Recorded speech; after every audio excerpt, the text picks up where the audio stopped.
తెలంగాణలో రెండో విడత పంచాయతీ ఎన్నికల కౌంటింగ్ కొనసాగుతుంది. కొన్ని చోట్ల ఫలితాలు వెలువడుతున్నాయి. మధ్యాహ్నం 1 గంట వరకు ఓటింగ్ జరిగింది. 1 గంట వరకు పోలింగ్ కేంద్రాల్లో ఉన్న వారికి ఓటు వేసే అవకాశం కల్పించారు. పోలింగ్ కేంద్రాల వద్ద అధికారులు కట్టుదిట్టమైన భద్రతను ఏర్పాటు చేశారు.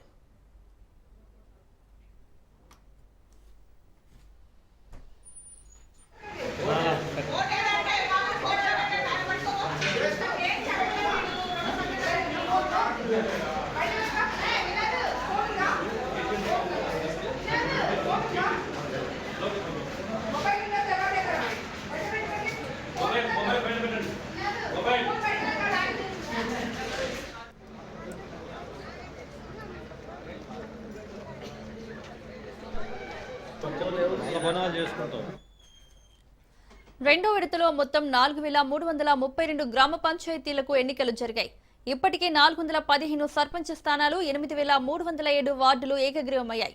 3911 పంచాయతీలు, 29917 వార్డులకు పోలింగ్ జరిగింది.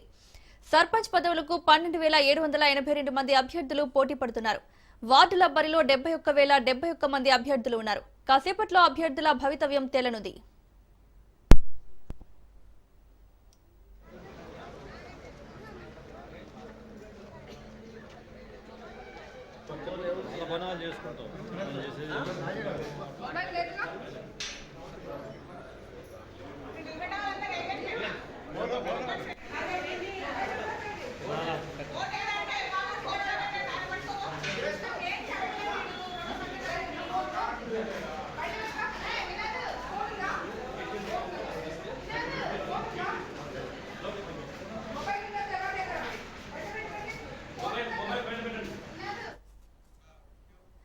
తెలంగాణలో రెండో విడత పంచాయతీ ఎన్నికల కౌంటింగ్ కొనసాగుతుంది. కొన్ని చోట్ల ఫలితాలు వెలువడుతున్నాయి. మధ్యాహ్నం 1 గంట వరకు ఓటింగ్ జరిగింది. 1 గంట వరకు పోలింగ్ కేంద్రంలో ఉన్న వారికి ఓటు వేసే అవకాశం కల్పించారు. పోలింగ్ కేంద్రాల వద్ద అధికారులు కట్టుదిట్టమైన భద్రతను ఏర్పాటు చేశారు. సర్పంచ్ ఎన్నికల్లో సాలేహా సలీం ప్రచండ విజయవంతం గెలవడం జరిగింది. ఈ విజయం ఈ యొక్క విద్యార్థుల యొక్క యువత యొక్క విజయంగా భావిస్తూ ఈ రోజు నాయకులందరికీ ధన్యవాదాలు. ఈ విజయంతో గొప్ప బాధ్యత పెరిగింది టీఆర్ఎస్ పార్టీకి, బీఆర్ఎస్ పార్టీకి. కాబట్టి దయచేసి ప్రతి ఒక్కరూ ఈ విజయాన్ని ఆస్వాదించి సలీం గారికి ఒక్కరికి విద్యార్థులందరికీ లేకపోతే యువత అందరికీ, నాగారంలో గ్రామ ప్రజలందరికీ ధన్యవాదాలు తెలియజేస్తున్నాం. కాబట్టి దయచేసి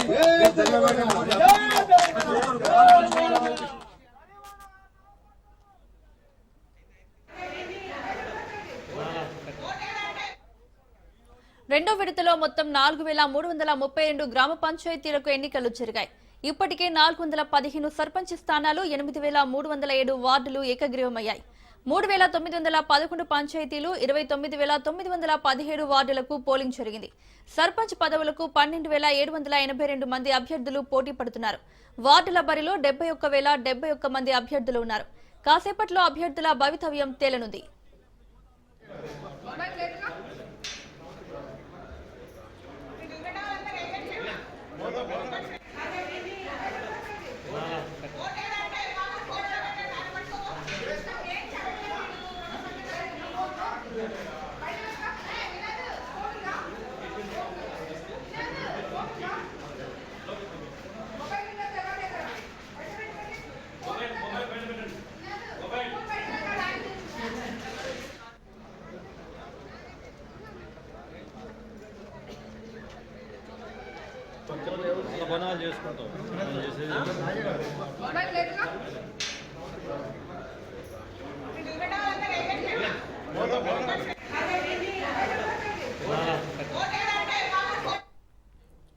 తెలంగాణలో రెండో విడత పంచాయతీ ఎన్నికల కౌంటింగ్ కొనసాగుతుంది.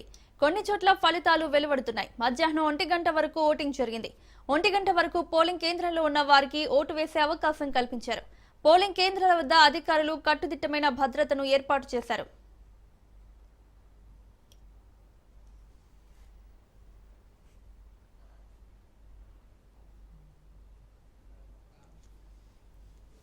రెండో విడతలో మొత్తం 4332 గ్రామ పంచాయతీలకు ఎన్నికలు జరిగాయి. ఇప్పటికే 415 సర్పంచ్ స్థానాలు, 8307 వార్డులు ఏకగ్రీవమయ్యాయి. 3,911 పంచాయతీలు 29,917 వార్డులకు పోలింగ్ జరిగింది. సర్పంచ్ పదవులకు 12,782 మంది అభ్యర్థులు పోటీ పడుతున్నారు. వార్డుల బరిలో 71,071 మంది అభ్యర్థులు ఉన్నారు. కాసేపట్లో అభ్యర్థుల భవితవ్యం తేలనుంది.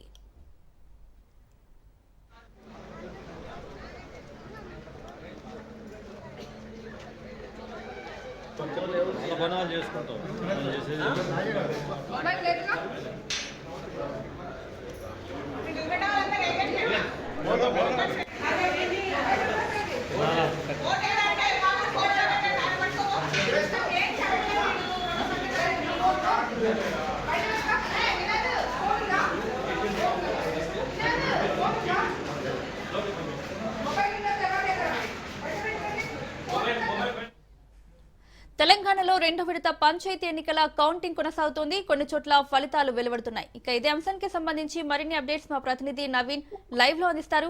నవీన్. Thank you. నిజామాబాద్ జిల్లాలో సెకండ్ విడత ఎన్నికల పోలింగ్ ఈ రోజు కొనసాగింది. ఉదయం 7 నుంచి సాయంత్రం మధ్యాహ్నం 1 గంట వరకు కొనసాగింది. మధ్యాహ్నం లంచ్ తర్వాత 2 గంటల నుండి కౌంటింగ్ కీలక దశ అంటే రెండో పోలింగ్ సంబంధించి కీలక దశ చివరి దశ నుండి కౌంటింగ్ ప్రక్రియ ఈ రోజు మధ్యాహ్నం 2 గంటల నుంచి కొనసాగుతుంది. అయితే ఇప్పుడు అందిన ఫలితాల ప్రారంభం చూస్తుంటే మిశ్రమ ఫలితాలు కూడా వస్తున్నట్టు తెలుస్తుంది. ముఖ్యంగా ఇటు కాంగ్రెస్ పార్టీ అలాగే బీజేపీ పార్టీ ముఖ్యంగా ఇండిపెండెంట్ పార్టీలకు సంబంధించిన అభ్యర్థులు కూడా గెలిచినట్లు కూడా ఇప్పుడు వస్తున్న ఫలితాల ఆధారంగా తెలుస్తున్న పరిస్థితి మొత్తం కనిపిస్తుంది. మరికొన్ని ప్రాంతాల్లో కూడా ఫలితాలు రానున్నాయి. మొదటగా మధ్యాహ్నం 2 గంటల తర్వాత ఫస్ట్ వార్డు మెంబర్ అనేది సంబంధించిన ఓట్ల లెక్కింపు జరుగుతుంది. తర్వాత సర్పంచ్ అభ్యర్థుల లెక్కింపు జరుగుతున్న పరిస్థితి మొత్తం కనిపిస్తుంది. అయితే ఏదైతే చిన్న మైనర్ గ్రామ పంచాయతీలు ఉన్నాయో వాటికి సంబంధించిన ఫలితాలు మాత్రం ప్రస్తుతానికి వస్తున్న పరిస్థితి మొత్తం చూస్తున్నట్లు అయితే నిజామాబాద్ జిల్లాలో చూసుకున్నట్లయితే ప్రధానంగా 196 గ్రామ పంచాయతీలకు గాను 158 గ్రామ పంచాయతీలకు ఈ రోజు ఎన్నికలు జరిగాయి. దీనికి సంబంధించి 568 ఓటర్లు ఇటు సర్పంచ్ అభ్యర్థులు కూడా బరిలో ఉన్నారు. దాంతో పాటు ఇటు కామారెడ్డి జిల్లా చూసుకున్నట్లయితే 186 గ్రామ పంచాయతీలు ఉండగా ప్రధానంగా 238 అభ్యర్థులు కూడా బరిలో ఉన్నట్లు తెలుస్తుంది. అయితే దీనికి సంబంధించి కూడా ఫలితాలు కూడా ఇప్పుడిప్పుడే వస్తున్న పరిస్థితి మాత్రం కనిపిస్తుంది. అయితే ఫలితాలు మాత్రం స్పందన వస్తున్నట్లుగా తెలుస్తుంది. ఇండిపెండెంట్లు కూడా తమ హవా కొనక సాగిస్తున్నట్లుగా తెలుస్తున్న పరిస్థితి మాత్రం కనిపిస్తుంది. బీజేపీ కాంగ్రెస్ తో పాటు బీజేపీ కూడా అక్కడ ఉన్న అభ్యర్థులు కూడా గెలుస్తున్నట్లుగా తెలుస్తున్న పరిస్థితి మాత్రం ఉందని చెప్పవచ్చు. Right Naveen, thank you.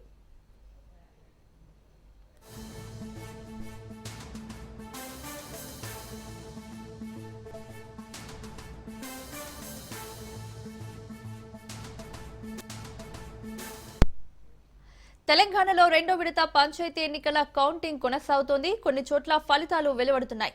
మధ్యాహ్నం 1 గంట వరకు ఓటింగ్ జరిగింది. 1 గంట వరకు పోలింగ్ కేంద్రంలో ఉన్న వారికి ఓటు వేసే అవకాశం కల్పించారు. పోలింగ్ కేంద్రాల వద్ద అధికారులు కట్టుదిట్టమైన భద్రతను ఏర్పాటు చేశారు.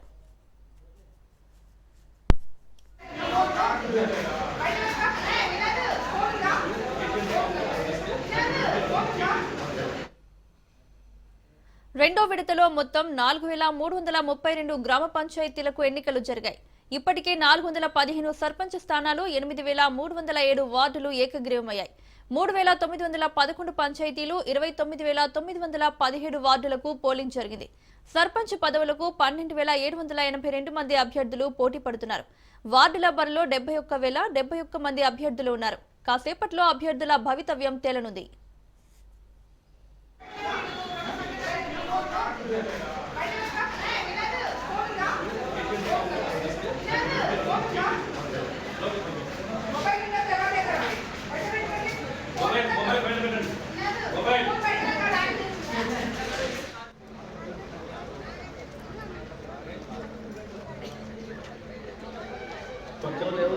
చేసుకుంటాం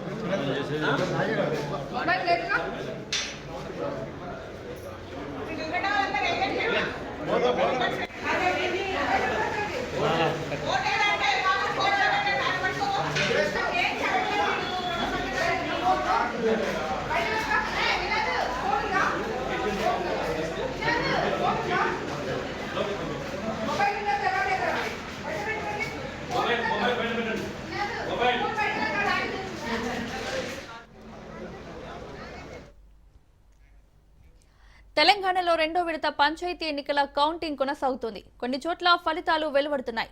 మధ్యాహ్నం 1 గంట వరకు ఓటింగ్ జరిగింది. 1 గంట వరకు పోలింగ్ కేంద్రంలో ఉన్న వారికి ఓటు వేసే అవకాశం కల్పించారు. పోలింగ్ కేంద్రాల వద్ద అధికారులు కట్టుదిట్టమైన భద్రతను ఏర్పాటు చేశారు. ఇక ఇదే అంశానికి సంబంధించి మరిన్ని అప్డేట్స్ మా ప్రతినిధి చంద్రశేఖర్ లైవ్ లో అందిస్తారు. చంద్రశేఖర్,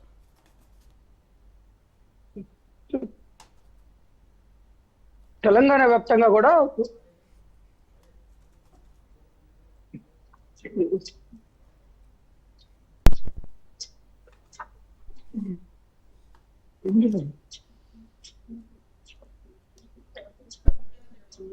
చంద్రశేఖర్ చెప్పండి. తెలంగాణ వ్యాప్తంగా రెండో విడత ఎన్నికల ప్రక్రియ అయితే ప్రస్తుతం ఓటింగ్ కొనసాగుతుంది. కొన్ని కేంద్రాల్లో ఈ పాటికే గెలుపొందిన అభ్యర్థులను కూడా ప్రకటించడం జరిగింది. మనం చూసుకుంటే తెలంగాణ వ్యాప్తంగా రెండో విడత పంచాయతీ ఎన్నికల్లో మొత్తం 4332 సర్పంచ్ స్థానాలకు గాను 421 ఏకగ్రీవాలు అయిన నేపథ్యంలో 3911 సర్పంచ్ స్థానాలకు ఈ రోజు ఎన్నికలు జరిగాయి. అలాగే మొత్తం రెండో విడతలో 38,342 వార్డు మెంబర్లకు గాను 8,425 ఏకగ్రీవాలు అయ్యాయి. మొత్తం 29,917 వార్డు మెంబర్లకు ఈ రోజు రెండో విడత ఎన్నికలు జరిగాయి. ఉదయం 7 గంటల నుంచి కూడా 1 గంట వరకు కూడా ఎన్నికలు నిర్వహించారు. మొత్తం ప్రజలు ఈసారి మొదటి విడతలో చూసుకుంటే రెండో విడతలో అయితే ప్రజలు ఉత్సాహంగా పాల్గొన్నారని చెప్పుకోవచ్చు. ఎందుకంటే ఓటింగ్ శాతం కూడా మొదటి విడత కంటే రెండో విడతలో భారీగా పెరిగింది. అంతేకాదు ఇటు రెండో విడతలో కూడా ఇటు బీఆర్ఎస్ పార్టీ కూడా బాగానే సర్పంచ్ స్థానాలు కానీ వార్డు మెంబర్ స్థానాలు గెలుచుకున్నారు. మొదటి విడత ఫలితాలను చూసుకుంటే రెండో విడతలో అయితే భారీగానే పుంజుకుందని చెప్పుకోవచ్చు. బీఆర్ఎస్ పార్టీ సంబంధించి మద్దతు ఇచ్చిన ఎవరైతే సర్పంచులు వార్డు మెంబర్లు అయితే ఎక్కువ మొత్తంలో కూడా వారు గెలుపొందారు. ఒక విధంగా చూసుకుంటే కాంగ్రెస్ పార్టీకి ఇప్పటి వరకు 1000 సర్పంచ్ అభ్యర్థులు పైగా గెలుచుకున్న నేపథ్యంలో ఇటు బీఆర్ఎస్ కూడా 500 మంది అభ్యర్థులు పైగానే గెలుచుకున్నట్టు మనకు వస్తుంది. అంటే పోటాపోటీగానే బీఆర్ఎస్ పార్టీ ఈసారి రెండో విడతలో పుంజుకుందని చెప్పుకోవచ్చు. ముఖ్యంగా ఉదయం 7 గంటల నుంచి మధ్యాహ్నం 1 గంట వరకు ఓటింగ్ ప్రక్రియ ముగిసిన తర్వాత 2 నుంచి మొత్తం కౌంటింగ్ ప్రక్రియ మొదలైంది. ఇప్పటికీ కొన్ని సెంటర్లలో కౌంటింగ్ ప్రక్రియ కొనసాగుతుంది. మొత్తం రాష్ట్ర వ్యాప్తంగా కూడా ఎక్కడ కూడా ఎలాంటి చెదురు మదురు ఘటనలు తప్పించి ఎలాంటి సమస్యాత్మక ప్రాంతాల్లో ఎలాంటి ప్రాబ్లం లేకుండా అయితే పోలీస్ యంత్రాంగం మొత్తం ఏర్పాట్లు చేసింది. ప్రస్తుతం రెండో విడత ఎన్నికల గెలుపొందిన అభ్యర్థులు అయితే ప్రకటిస్తున్నారు. మరికొన్ని సెంటర్లో ఇప్పటికే అభ్యర్థుల కౌంటింగ్ ప్రక్రియ ఇంకా కొనసాగుతుంది. మనం చూసుకోవచ్చు. ఇటు ఉమ్మడి మొత్తం తెలంగాణ వ్యాప్తంగా చూసుకుంటే రెండో విడతలో అయితే మాత్రం కొంత కాంగ్రెస్ పార్టీకి ఎదురు దెబ్బనే చెప్పుకోవచ్చు. ఎందుకంటే అధికార పార్టీకి కాదని కూడా అధికార పార్టీతో పోటాపోటీగా బీఆర్ఎస్ పార్టీకి ప్రజలు మద్దతు ఇచ్చారు. కొన్ని ప్లేస్లో అయితే 1-2 ఓట్ల తేడాతోనే ఇటు కాంగ్రెస్ పార్టీ మద్దతు ఇచ్చిన సర్పంచులు గెలిచిన పరిస్థితి అయితే ఓవరాల్ గా ఉంది. Right Chandrashekar, thank you.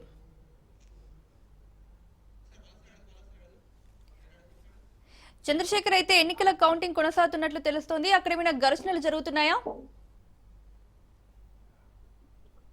ఎలాంటి ఘర్షణ జరగట్లేదు. ఎందుకంటే ఒక పక్క ఎన్నికల కౌంటింగ్ జరుగుతున్న నేపథ్యంలో పోలీసులు కూడా ఎలాంటి ఘర్షణ వాతావరణం తలెత్తకుండా ఎవరికి కూడా ఎలాంటి గొడవలు చేసుకోకుండా ఉండేందుకు ముందస్తు చర్యలు అయితే తీసుకున్నారు. ఎక్కడికక్కడి కౌంటింగ్ కేంద్రాల వద్ద పోలీసు బలగాలను భారీగా మోహరించారు. ఇక్కడ గెలుపొందిన అభ్యర్థులను వెంటనే వారు ఒక రూమ్ లోకి పంపించేస్తున్నారు. ఇటు ఓడిపోయిన అభ్యర్థులను పక్కకు పంపిస్తున్నారు. ఎక్కడ కూడా ఎలాంటి గొడవలు జరగకుండా మొత్తము ఆ కౌంటింగ్ కేంద్రం మొత్తము 144 సెక్షన్ విధించారు. మొత్తం పోలీస్ బందోబస్తు కూడా పెంచారు. ఎక్కడ కూడా సెన్సిటివ్ గా తీసుకొని ఘర్షణ జరగకుండా అయితే పోలీసు అధికారులు అయితే ముందస్తు చర్యల్లో భాగంగా తీసుకున్న నేపథ్యంలో ఎలాంటి ఘర్షణ లేకుండా కౌంటింగ్ ప్రక్రియ సజావుగా కొనసాగుతుంది. అయితే చంద్రశేఖర్, ఎక్కువగా ఏ పార్టీకి చెందిన అభ్యర్థులు గెలుస్తున్నారు? మనం చూసుకుంటే ఇప్పుడు ప్రస్తుతం కాంగ్రెస్ పార్టీ చూసుకుంటే ఆ కాంగ్రెస్ పార్టీకి అసలు తిరుగులేని గెలుపు వస్తుంది. ఎందుకంటే మరో 3 సంవత్సరాలు అధికారంలో ఉన్నాము. ఇప్పటికే ఇందిరమ్మ ఇల్లులు ఇచ్చాము. ఇప్పటికే డబుల్ బెడ్రూమ్లు మన ఇందిరమ్మ ఇల్లులతో పాటు ఇటు అనేక సంక్షేమ పథకాలు చేస్తున్నాము. మహిళలకు ఉచిత బస్సు ఇచ్చాము. 6 గ్యారెంటీలు నెరవేర్చిన నేపథ్యంలో కాంగ్రెస్ పార్టీ తిరుగులేని విజయం సాధిస్తారనుకున్నారు. కానీ చూసుకుంటే కాంగ్రెస్ పార్టీతో పాటు ఈక్వల్ గా రెండో విడతలో బీఆర్ఎస్ కూడా భారీగా పుంజుకుంది. కాంగ్రెస్ తర్వాత బీఆర్ఎస్ రెండో స్థానంలో ఉంది. మొదటి విడత ఫలితాల కంటే కూడా రెండో విడతలో బీఆర్ఎస్ మరింత పుంజుకుంది. ఎందుకంటే ఓటర్లు కూడా మొదటి విడత కంటే కూడా ఈసారి ఎక్కువ శాతం ఓటర్లు తమ ఓటు హక్కును వినియోగించుకున్నారు. ముఖ్యంగా ఎక్కడెక్కడైతే రైతులు కొంత ఇబ్బంది పడ్డారో రైతులు యూరియా కోసం కష్టాలు పడ్డారు. అక్కడ మాత్రం కొంత బీఆర్ఎస్ పార్టీ వైపే నిలబడి ఉన్నారు. అంతేకాదు ఇంకా చూసుకుంటే స్వతంత్రులు కూడా కొంచెం అక్కడక్కడ స్వతంత్రులు కూడా భారీగానే గెలిచారని చెప్పుకోవచ్చు. ఒక విధంగా చూసుకుంటే ఈ ఫలితాలు కొంత అధికార పార్టీకి చెంపపెట్టని చెప్పుకోవచ్చు. ఎందుకంటే మొత్తం క్లీన్ స్వీప్ చేస్తామనుకున్న అధికార పార్టీకి కొంత ఎదురు దెబ్బ తగిలింది. బీఆర్ఎస్ పార్టీ పుంజుకొని కనీసం మంచి పోటీ ఇస్తున్న పరిస్థితి అయితే గ్రౌండ్ లెవెల్లో ఉంది తెలంగాణ వ్యాప్తంగా. చంద్రశేఖర్, అయితే ఈ ఫలితాలు మూడో విడత ఎన్నికలపై పడే ఛాన్స్ ఉందా? అనుకోవచ్చు. ఎందుకంటే మొదటి విడత చూసుకుంటే మొదటి విడతకు ఇప్పటికి చాలా తేడా వచ్చింది. మొదటి విడతలో కూడా కొంత బీఆర్ఎస్ పార్టీ మంచిగానే గెలిచిందని చెప్పుకోవచ్చు. ఎందుకంటే ఒక పక్క అసలు తెలంగాణ వ్యాప్తంగా కూడా స్థానిక సంస్థల ఎన్నికల్లో క్లీన్ స్వీప్ చేద్దామని ఇటు అధికార పార్టీ ఊహించుకుంది. ఎందుకంటే ఒక పక్క సంక్షేమ పథకాలు కానీ, ఇటు ఇందిరమ్మ చీరలు కానీ, ఇందిరమ్మ ఇల్లులు కానీ, అలాగే మహిళలకు ఉచిత బస్సు ప్రయాణంతో పాటు అన్ని కూడా మాకు కలిసి వచ్చాయి. కంపల్సరీ ఇంకా 3 సంవత్సరాలు అధికారంలో ఉన్నాము, ఇంకా మేము చెయ్యాలంటే మీరందరూ మాకు మద్దతు ఇవ్వాలని చెప్పేసి ఇటు అధికార పార్టీ ప్రచారం చేసినప్పటికి కూడా కొంత ప్రజలు బీఆర్ఎస్ వైపు కానీ, ఇటు స్వతంత్రుల సైడ్, ఇటు అక్కడక్కడ బీజేపీ సైడ్ కూడా నిలబడ్డారు. ఎందుకంటే ఒక పక్క ప్రభుత్వం ఊహించుకున్నది ఒకటైతే ఇక్కడ గ్రౌండ్ లెవెల్ జరిగింది ఒకటైంది. ఫస్ట్ విడత కంటే ఇప్పుడు రెండో విడతలో చూసుకుంటే మరింత ఓటింగ్ శాతం పెరిగింది. అంతేకాదు దానికి తగ్గట్టుగానే ప్రతిపక్షాలకు పక్షాన్ని కూడా ప్రజలు నిలబడ్డారు. ఇది చూసుకుంటే అయితే మూడో విడతలో ఇంకా భారీగా ప్రతిపక్షాల వైపు నిలబడే అవకాశం ఉంది. ఈ 3 విడతలు చూసుకుంటే ఇది కొంత ప్రభుత్వానికి అయితే కొంత చెంపబెట్టని చెప్పుకోవచ్చు. ఎందుకంటే స్థానిక సంస్థల ఎన్నికల్లో అధికార పార్టీని కాదని కొంత ప్రతిపక్షాలకి, అది కూడా ఒక పక్క మేము సంక్షేమం చేస్తున్నాము, రైతు ప్రభుత్వం అని ప్రజా ప్రభుత్వం అని చెప్పుకుంటున్న ప్రభుత్వానికి ఇప్పుడు బీఆర్ఎస్ పార్టీకి వచ్చిన మద్దతు చూస్తుంటే కొంత ప్రజలు కొంత అధికార పార్టీ పైన కొంత కోపంతో ఉన్నట్టుగానే మనకి అర్థమవుతుంది. ఇదే ఎఫెక్ట్ మూడో విడతలో మరింతగా ఎఫెక్ట్ అయ్యే అవకాశం ఉంది. అధికార పార్టీకి కొత్త బీఆర్ఎస్ పార్టీకి మరింత ఎక్కువ ప్లస్ అయ్యే అవకాశం ఉంటుంది. Right Chandrashekar, thank you. Social మీడియాలో కావాలనే అసత్యాలు ప్రచారం చేస్తున్నారన్నారు కాంగ్రెస్ వర్కింగ్ ప్రెసిడెంట్ జగ్గారెడ్డి. తాను కాంగ్రెస్ లోకి వెళ్లడానికి కారణం వైఎస్ఆర్ అని గుర్తు చేసుకున్నారు. తన పనితీరు నచ్చి పార్టీలోకి వైఎస్ఆర్ ఆహ్వానించారన్నారు.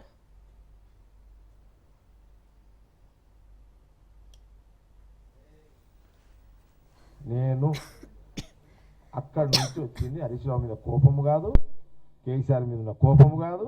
నేను వచ్చింది ఆయన నా రాజకీయంగా గట్టోడు అని ఆయన పిలిచినందుకు, నాకు ఈ 2 ఇస్తానందుకు నేను కాంగ్రెస్ పార్టీలో జాయిన్ అయినా. ఆయన ఇప్పుడు కేసీఆర్ గారు కాంగ్రెస్లో ప్రయాణం చేసిండు, ఇది నిజము. కాంగ్రెస్లో కేసీఆర్ గారు యూత్ కాంగ్రెస్ నాయకుడు ఇక్కడ ఉండే. కాంగ్రెస్ చాలా సందర్భాలు చేసిన. కాంగ్రెస్ పార్టీ అనేది ఒక సముద్రము. ఇందులో నుంచే నదులుగా కొన్ని కాలువలు అయిపోతాయి అన్నమాట. కాలువలు పోయి నదులు అయిపోతాయి. రాజశేఖర రెడ్డి ఆహ్వానం మేరకే నేను టీఆర్ఎస్ పార్టీ వదిలి బయట కాంగ్రెస్ పార్టీ వెళ్ళడం జరిగింది. నేను కాంగ్రెస్లో పోవడానికి హరీష్ రావు మీద కోపము కాదు, హరీష్ రావు మీద ఉన్న ద్వేషము కాదు. ఆ నిర్ణయానికి హరీష్ రావుకి ఎలాంటి సంబంధం లేదు. ఆయన పిలవడము, ఐఐటి నేషనల్ హైవే రోడ్డు ఇస్తా అనడము, నేను పోవడము, 2కి శంకుస్థాపన, 2కి ఇనాగ్రేషన్లు అయిపోయినాయి. ఇప్పుడు దాదాపు ఐఐటిలో ఆ ప్రాంతంలో ఇప్పుడు దాదాపు 1500-2000 మంది ఎంప్లాయ్మెంట్. ఆ కందికి సంబంధించి చుట్టుపక్కల వాళ్ళు ఒక 500-600 మంది ఇప్పటికి వాళ్ళందరూ జాబ్ చేస్తున్నారు. ఇంకా డెవలప్ అవుతున్న కొద్దికి అది అవుతుంటుంది. ఇది నిజము, ఇదే వాస్తవం. జగ్గారెడ్డి ఏదున్నా ఉన్నది ఉన్నట్టే చెప్తాడు. చెప్తే కదా హరీష్ రావుని నేను రాజకీయంగా తిట్టడం వేరు, కానీ సంబంధం అసలు నేను కోపంతో పోనే లేదు. మళ్ళీ అది తప్పు కదా అనడం, ప్రచారం చేయడము. రాజకీయంగా ఎప్పుడు హరీష్ రావు టార్గెట్లోనే పెడతా. ఆయన నన్నే మూకోడు. మా ఇద్దరు తేడా అంటే నేను ఫ్రంట్ కేజ్ కొట్లాడితే ఆయనకి ఎంకేజ్ ఓడుస్తాడు. ప్రాబ్లం అంతే. అది కూడా నేను హరీష్ రావుతో ఎంకేజ్ ఓడిస్తే కూడా తప్పనా? రాజకీయం అదొక రాజనీతి. రాష్ట్ర ప్రజలను తప్పుదోవ పట్టించడమే వైసీపీ పార్టీ లక్ష్యమని మంత్రి గొట్టిపాటి రవికుమార్ అన్నారు. బాపట్ల జిల్లా అద్దంకి పట్టణంలోని కట్టుకిందపాలెంలో ఏర్పాటు చేసిన మెగా క్రిస్మస్ వేడుకల్లో మంత్రి గొట్టిపాటి రవికుమార్ పాల్గొన్నారు. స్థానిక కూటమి నాయకులతో కలిసి బాబు జగ్జీవన్ రామ్ విగ్రహానికి పూలమాలలు వేసి నివాళులర్పించారు. మెగా క్రిస్మస్ సందర్భంగా ఏర్పాటు చేసిన కేక్ కట్ చేసి రాష్ట్రంలోని క్రైస్తవ సోదరులందరికీ ముందస్తు క్రిస్మస్ శుభాకాంక్షలు తెలిపారు. అనంతరం వైసీపీ పార్టీపై తీవ్ర విమర్శలు చేస్తూ గడిచిన 5 సంవత్సరాల కాలంలో 9 సార్లు కరెంటు ఛార్జీలు పెంచిన ఘనత జగన్మోహన్ రెడ్డి ప్రభుత్వానికి మాత్రమే దక్కుతుందని మంత్రి గొట్టిపాటి రవికుమార్ ఎద్దేవా చేశారు.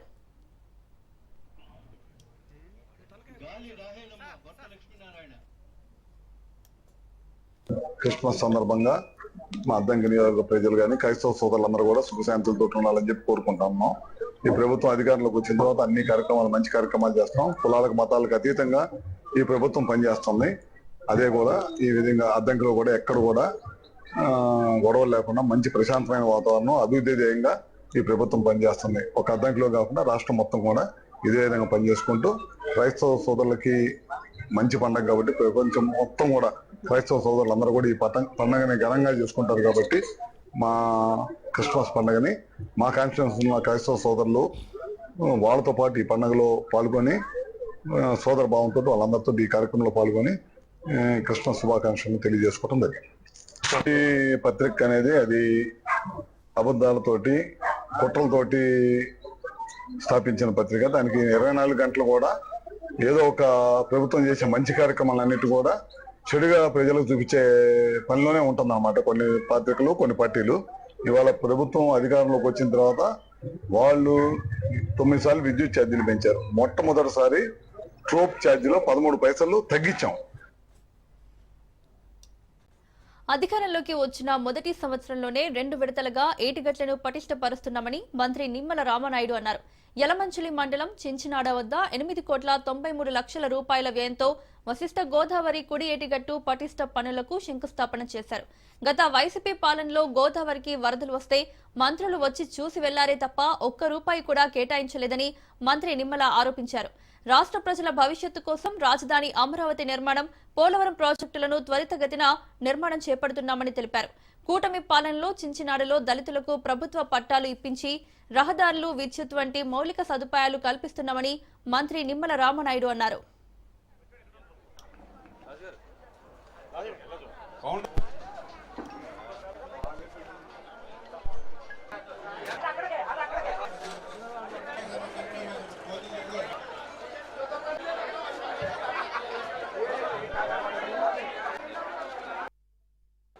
అభివృద్ధి ధ్యేయంగా, సంక్షేమమే లక్ష్యంగా తెలుగుదేశం, జనసేన, బీజేపీ ప్రభుత్వం ఈ ఆంధ్రప్రదేశ్ రాష్ట్రంలో పనిచేస్తున్న విషయాన్ని గత 18 నెలల నుంచి కూడా మీరు చూస్తూ ఉన్నారు. అందుకు ఉదాహరణే ఈరోజు చించినాడ గ్రామంలో 9 కోట్ల రూపాయలతోటి ఏటిగట్టు పటిష్ట నిర్మాణానికి శంకుస్థాపన చేసుకోవడం. ఈ మాట ఎందుకు చెప్తూ ఉన్నానంటే ఈవేళ 20 కిలోమీటర్ల పైబడి మన పాలకొల్లు నియోజకవర్గానికి, మన యలమంచిలి మండలానికి గోదావరి ఉంది. ఎక్కడ ఏ ఏటిగట్టుకి గండి పడినా కూడా అటు ఆచంట, ఇటు పాలకొల్లు, అటు నరసాపురం ఇవన్నీ కూడా అతలాకుతలమైపోయి పెద్ద ఎత్తున ప్రాణ నష్టం, ఆస్తి నష్టం జరిగేటువంటి పరిస్థితి, ప్రమాదం మనందరికి ఉన్నటువంటి పరిస్థితి. ఆ రోజు 14, 19 నేను మొదటిసారి ఎమ్మెల్యేగా ఉన్నప్పుడు ఆ రోజు 6 కోట్ల రూపాయలతోటి బూరుగుపల్లి గ్రామంలో ప్రమాదభరితంగా ఉంటే ఆ రోజు నేను ఏటుగొట్టు గ్రోయిన్స్ పనులు నేను ఆ రోజు చేశాను. మహబూబాబాద్ జిల్లా కొత్తగూడ మండలంలో అటవీ దున్న హల్చల్ చేసింది. అటవీ దున్న వాహనదారులను వెంబడించింది. వాహనదారులు అటవీ దున్న నుంచి తప్పించుకున్నారు. రహదారి నుంచి జనాలు వెళ్లాలంటే జంకుతున్నారు. అటవీ దున్నను పట్టుకోవాలని ప్రజలు కోరుతున్నారు.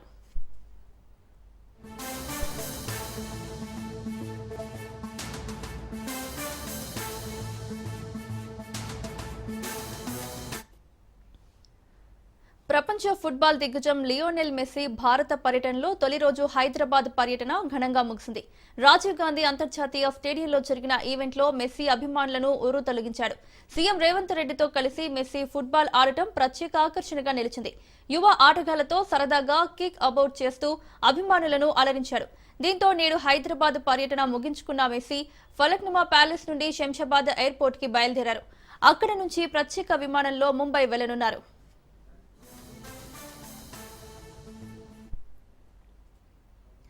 బులెటిన్ అప్డేట్స్ చూస్తూనే